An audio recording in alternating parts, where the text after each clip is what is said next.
Les marcheurs sont aux portes de Gaza. Netanyahou bombarde l'Iran. Que pouvons-nous faire?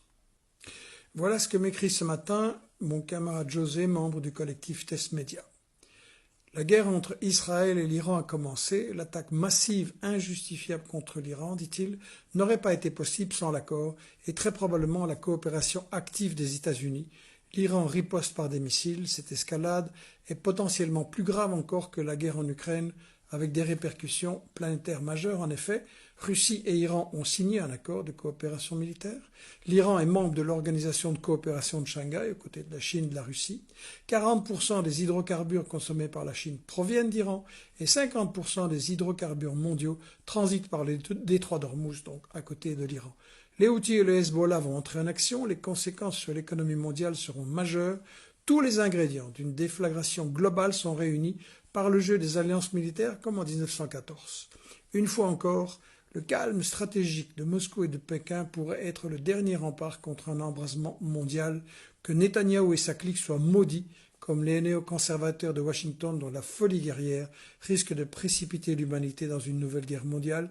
Depuis 40 ans, ils font la guerre partout sur Terre, déstabilisent des régions entières, causent la mort de millions, et tout ça pour des objectifs insensés qui finissent toujours en catastrophe. Espérons que tout ça ne s'achève pas en une immense boule de feu.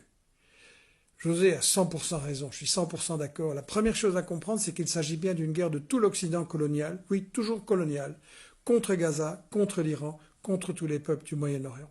Parce que les bombes de Netanyahou, elles viennent d'où? Elles viennent de Washington, de Londres, de Paris, de Bruxelles.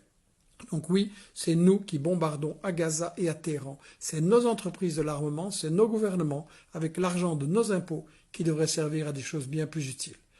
Trump raconte qu'il n'avait pas été prévenu. Menteur, c'est une telle opération, comme le bombardement récent en Ukraine, est évidemment impossible sans les infos des satellites US et aussi l'encadrement britannique.